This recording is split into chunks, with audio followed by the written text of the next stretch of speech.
10 Notoriety prison murders. Lockups may be harsh and violent environments, with dangerous criminals sharing small living spaces and little to keep them occupied. It is scarcely unexpected that the authorities are powerless to stop the odd, startling act of violence under such trying conditions. 10 of the most notorious killings that have occurred within prison walls are examined in this list. Warning: many of the crimes covered in this page are of a highly unsettling nature. 10. Bailey Leslie. While there are many reasons why people are murdered in jail, including regrettably race, there is one group of inmates who are targeted more frequently than others: pedophiles. Leslie Bailey's murder serves as a prime example. Bailey belonged to a group of child abusers under the direction of Sidney Cook, who is currently regarded as one of England's most infamous pedophiles. The gang would either abduct young lads for gang rapes or hire rent boys. Cook's group is believed to have killed 9 or more boys during these orgies. A 7-year-old child was abducted, raped, and killed by Bailey, Cook, and 2 other men. The boy was tricked into going from the fair to Cook's neighboring trailer. Before he passed away, they drugged him and gang raped him in the trailer. Cook acknowledged knowing where his body was supposed to be, but it has never been located. Cook charged 3 individuals, including Bailey, pound 5 for the confirmed murder of 14-year-old Jason Swift, who later died as a result of the rape. The only person to admit to the crimes was Bailey. Consequently, Cook and the other men were solely charged with Swift's murder, and he received 2 life terms. For his personal safety, Bailey opted to be housed in a restricted section of the prison. Nevertheless, on October 19, 1993, 2 prisoners named Michael Caine and John Brooks strangled him to death. The killing may have been done as a favor to one of the victims' families, despite what you may have seen on television, which suggests otherwise, although outsiders rarely carry out revenge-style killings. Another surprise occurred when Caine, who was already serving a life sentence for murder, got his sentence subsequently lowered by 10 years. 9. Mitchell Harrison. On October 1, 2011, Mitchell Harrison, a fellow prisoner, was tricked into a cell by Michael Parr, 33, and Nathan Mann, 24. Harrison, 24, was incarcerated for the unspecified period of time after raping a 13-year-old girl. The 2 convicted killers restrained Harrison and used a razor blade and plastic utensils to sever his throat. They then proceeded to disembowel him after stabbing him in the eye with a pen. They had originally planned to remove his liver and consume it, but they eventually changed their minds. For sneaking into a nursing home, choking one elderly woman, and then fatally hitting another while she slept, Mann was given a 24-year sentence. Parr attempted to suffocate another patient at a Newcastle hospital and was given a life sentence. Given that Parr had previously been found to have cannibalistic fantasies based on psychological examinations, it has been questioned why the 3 were allowed alone long enough for the murder to be committed, given that both of them were violent offenders. Harrison's death serves as a stark reminder of the brutality of prison life. In only a few minutes on his own, he was the target of an incredibly vicious attack.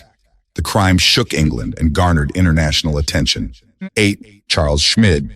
Charles Schmid became one of the most well-known American criminals of the 1960s due to his horrifying atrocities.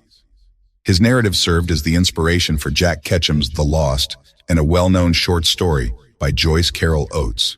It was also featured in a Life magazine piece titled The Pied Piper of Tucson, and it was made into a movie at least 4 times: The Todd Killings, Smooth Talk, Dead Beat, and The Lost. As you might have suspected from the list's title, Schmid didn't live long enough to enjoy his celebrity, even though his misdeeds earned him that distinction.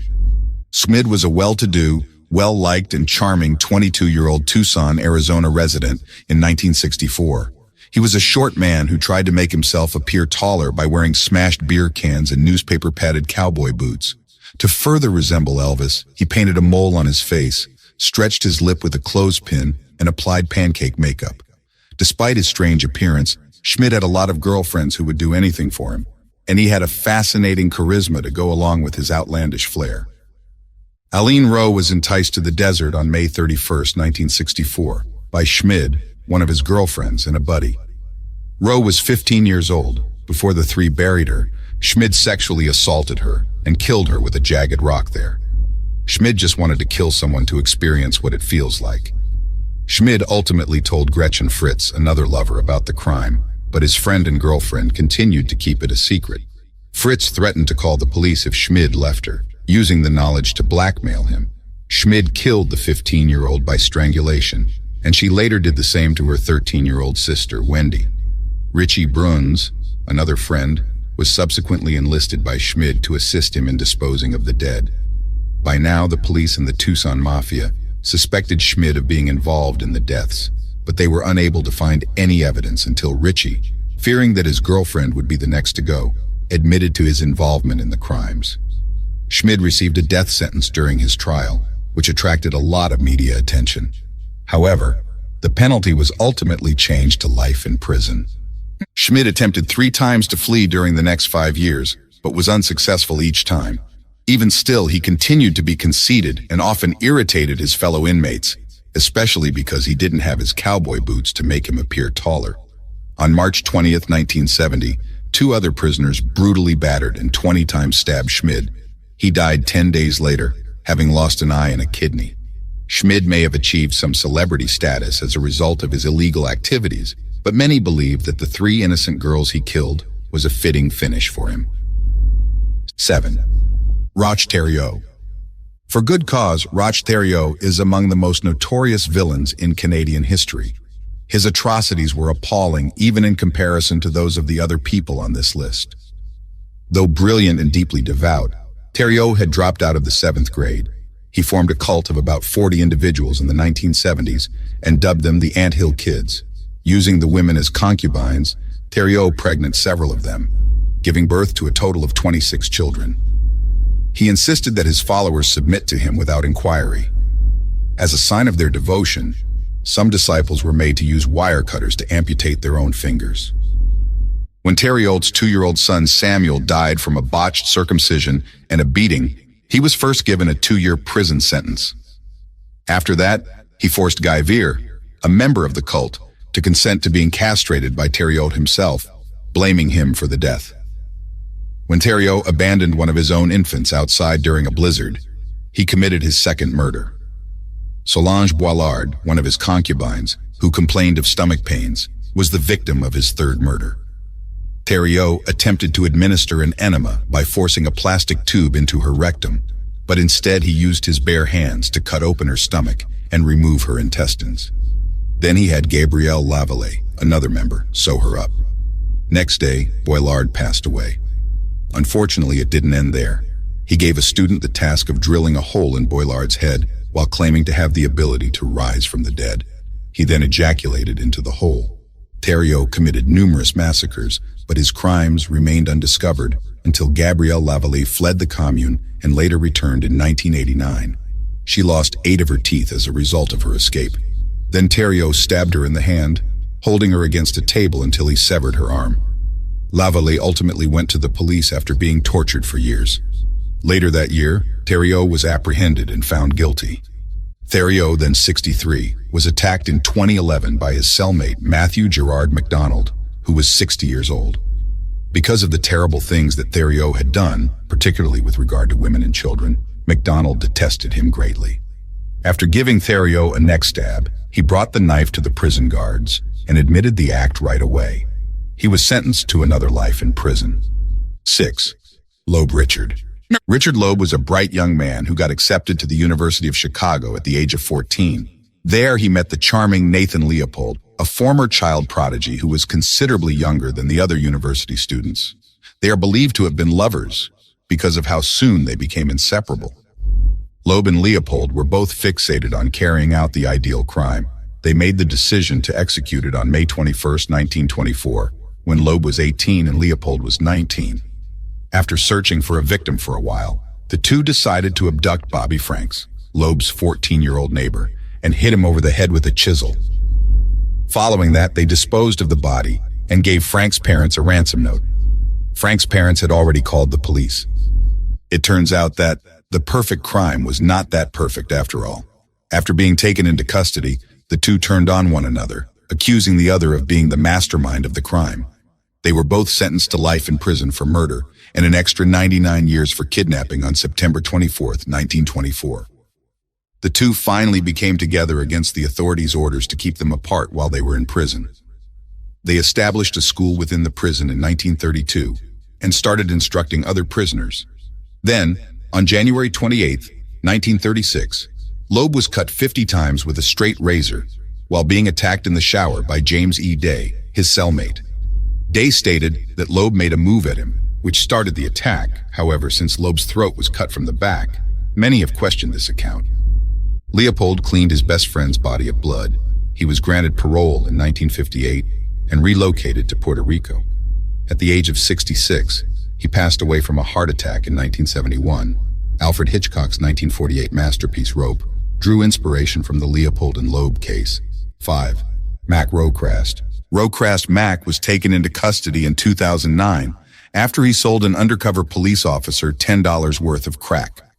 After entering a guilty plea, he was sentenced to 20 years at the Ventris Correctional Facility in Clayton, Alabama. Although Ventris was designed to hold 650 inmates, it actually contained 1,665 at the time of Mack's passing. When Melissa Brown, a prison officer, noticed Mack on August 4, 2010, she accused him of masturbating beneath his blanket during her nightly head count. Mack lashed back, cutting her lip, after Brown struck him again with her baton. After that, he fled, but obeyed with the guard's command to stop. After that, 5 more jail officials showed up on the scene. 6 guards beat Mack with their boots, hands, and batons in the dorm lobby in front of other inmates. Mack was brought to the hospital in a state of unconsciousness and was escorted by guards. Mack's father was told not to see his son upon arriving at the hospital by the warden, despite the prison chaplain having called to update them on Mack's condition. After a few hours, the warden gave in, but Mack's father was still denied the opportunity to touch his dying son at the hands of the guards. The following day, Mack passed away. Lieutenant Michael Smith, the leader of the ring who had at least 4 prior accusations of cruelty, was charged with murder. Matthew Davidson, 43, and Joseph Sanders, 31, 2 additional guards, were also charged. 4. Charles Hoffman and Merle Clutts. On October 22, 1983, 2 of the most notorious prison killings in U.S. history took place in Marion, Illinois. Following a shower, Thomas Terrible Tommy Silverstein, a former commander of the Aryan Brotherhood, was being escorted back to his cell by 51-year-old prison guard Merle Clutts. After giving Clutts a shank, Silverstein lunged at him and fatally stabbed him 40 times. Aryan Brotherhood member Clayton Fountain was being transferred 8 hours later in the same prison by 53-year-old Robert Hoffman and 2 other guards when Fountain was given a shank by another inmate and turned on the police. Hoffman was stabbed before he could save the other 2 guards. After that, he made it back to his jail guard son and passed away in his arms. In the history of the U.S. jail system, this was the first and only occasion when 2 correctional guards were killed on the same day in unrelated events. Marion Prison was regarded as one of the nation's safest prisons at the time. The killings put Marion under a 23-year super lockdown, during which time prisoners were confined to their cells for the most of the day. After killing 2 other prisoners, Fountain and Silverstein were already detained under the strictest security. In order to deal with the most violent and dangerous offenders in America, this resulted in the establishment of ADX Florence Supermax Prison. 3. John Geoghan. John Geoghan, a Boston Catholic priest, was found guilty in January 2002 of abusing a small boy at a swimming pool in 1991 and received a maximum 10-year sentence. Following his conviction, the defrocked priest faced accusations of sexually abusing 130 other people over the course of his 30-year career as a priest. Due to the crimes that Geoghan perpetrated, 86 individuals sued the Archdiocese of Boston for $10 million. In Shirley, Massachusetts' Sousa Baranowski Correctional Center, the 68-year-old Geoghan was placed under protective custody. Joseph Druce, a 38-year-old self-described white supremacist receiving a life sentence for killing a man who picked him up while hitchhiking, shared a cell with him. The man had approached Druce sexually, according to Druce. On August 23, 2003, Druce trampled and strangled Geoghan to death before blocking the cell door. Since there was just 1 officer on duty rather of the customary 2, there has been speculation that the guards may have chosen to ignore the murder. Additionally, there have been hints that Druce might have been plotting the murder for some time. 2. Zahid Mubarek. Zahid Mubarek, then 19 years old, was discovered assaulted and bleeding on March 31, 2001, the day before he was supposed to be released. After 7 days, he passed away. Mubarek received a 90-day sentence for stealing razor blades that were estimated to be worth $12. When 20-year-old Robert Stewart was placed in his cell at Feltham Young Offenders Institution, he was already a prisoner there. Stewart has a history of psychological issues and was a dangerous criminal. He was enamored with murdering for racial reasons and had already killed another prisoner by stabbing. Prison officials chose to pair up the aggressive, mentally unstable racist Stewart with the Pakistani-born Mubarek, despite the fact that records of over 186 occurrences demonstrated Stewart's racism. Mubarek was beaten to death by Stewart on that soon-to-be famous night, and Stewart also smashed the leg off a table. After being placed in isolation, he used the heel of his boot to make a swastika on the ground and fell asleep 30 minutes later. Due to extensive media coverage, the murder created a major scandal within the UK jail system. A public inquiry was launched in 2004 to ascertain whether Mubarek's demise was caused by prison officials' carelessness. Since then, attempts have been made to enhance living circumstances, particularly for prisoners who are not white. 1. Alberto DeSalvo. In Boston between June 1962 and January 1964, 13 women died by strangulation. The majority were older single ladies. It was believed that one person was responsible for 11 of the killings. The other 2 were likely copycat killings. There were no indications of forced entry. All of the victims were sexually assaulted, and the majority of them were strangled using their own nylons or underwear. The Boston Strangler was the Notorious moniker given to the serial killer. Albert DeSalvo, 29, was eventually taken into custody for a series of alleged unconnected sexual assaults. He would pose as a modeling scout and knock on women's doors. DeSalvo would come inside the houses of the victims, feel them up, and take measurements. After all, he was taken into custody for rape after holding a woman at knife point. During his police interrogation, DeSalvo admitted to all 13 murders. DeSalvo had a past of both being able to enter women's residences and sexually assaulting them. In spite of this, a lot of people, including some relatives of the victims, do not think DeSalvo was the Boston Strangler. The critics said that DeSalvo's confession was motivated by his tendency to boast. He plotted with another prisoner in a mental health facility to get the reward money for the killings he said he had committed. DeSalvo was willing to spend the rest of his life behind bars if it meant he could provide for his family.